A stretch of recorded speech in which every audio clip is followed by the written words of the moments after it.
Dear viewers, Assalamu alaikum. I hope you all are well and sound wherever you are. You are welcome to the Magic Learn English. Dear viewers, আজকের ভিডিওতে আমি magic rule 117 নিয়ে আলোচনা করব, যার মাধ্যমে আপনারা বাংলা দেখে খুব সহজেই ইংরেজিতে অনুবাদ করতে পারবেন এবং ফ্লুয়েন্টলি ইংরেজিতে কথা বলতে পারবেন। তবে শর্ত হচ্ছে যে আপনাদেরকে অবশ্যই পুরো ভিডিওটি না টেনে শুরু থেকে শেষ পর্যন্ত দেখে যেতে হবে।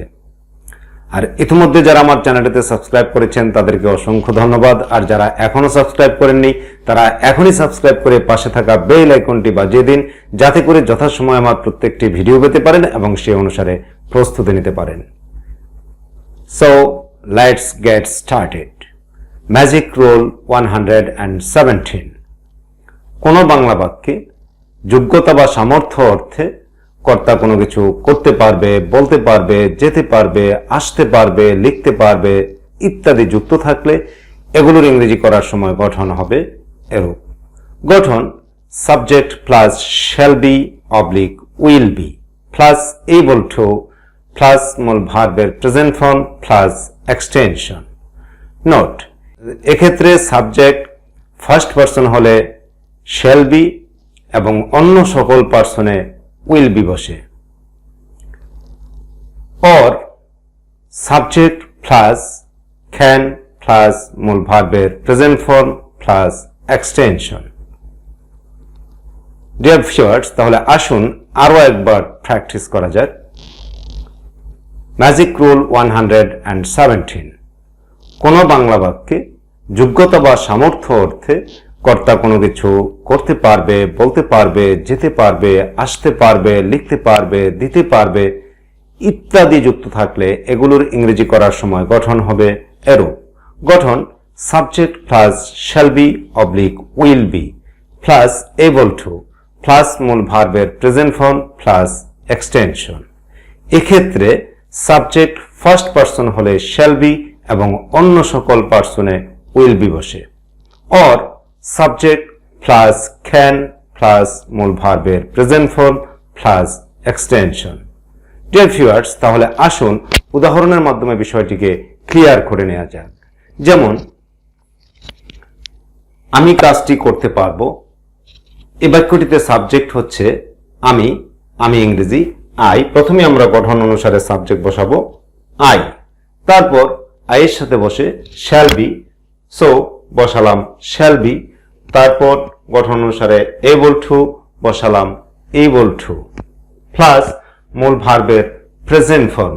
বাংলা বাক্যটিতে মূল ভার্ব হচ্ছে করা, করা ইংরেজি ডো, সো বসালাম ডো, তারপর বাকি থাকলো এক্সটেনশন।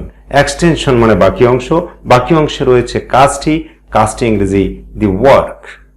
তাহলে আমি কাজটি করতে পারবো এর ইংরেজি হচ্ছে I shall be able to do the work।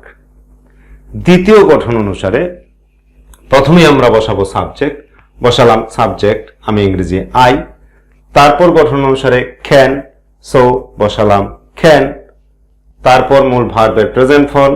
Bangla বাক্যটিতে মূল ভার্ব হচ্ছে করা, করা ইংরেজি ডো, বসালাম ডো, তারপর বাকি থাকলো এক্সটেনশন। এক্সটেনশনে রয়েছে কাজটি, কাজটি ইংরেজি দি ওয়ার্ক।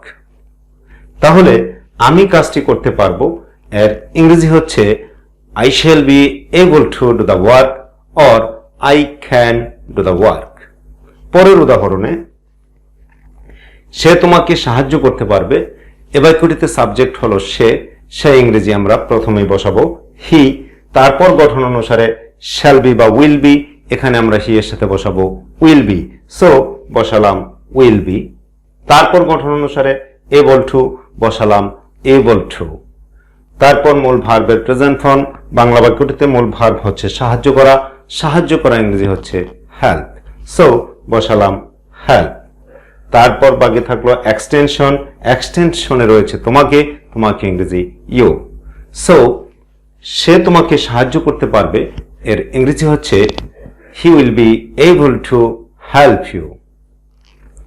or দ্বিতীয় গঠন অনুসারে প্রথমেই আমরা বসাবো সাবজেক্ট, সে ইংরেজি হি, তারপর গঠন অনুসারে ক্যান, বসালাম ক্যান, তারপর মূল ভার্বের প্রেজেন্ট ফর্ম। বাংলা বাক্যটিতে মূল ভার্ব হচ্ছে সাহায্য করা, সাহায্য করা ইংরেজি হেল্প, বসালাম হেল্প, তারপর বাকি থাকলো এক্সটেনশন, এক্সটেনশনে রয়েছে তোমাকে, তোমাকে ইংরেজি ইউ। সো সে তোমাকে সাহায্য করতে পারবে, এর ইংরেজি হচ্ছে he will be able to help you or he can help you. Dear viewers, আশা করি আপনারা এই রোলটি আয়ত্ত করতে পেরেছেন এবং এটি ব্যবহার করে এ ধরনের শত শত ইংরেজি বাক্য তৈরি করতে পারবেন এবং সেগুলোকে দৈনন্দিন জীবনে ব্যবহার করতে পারবেন।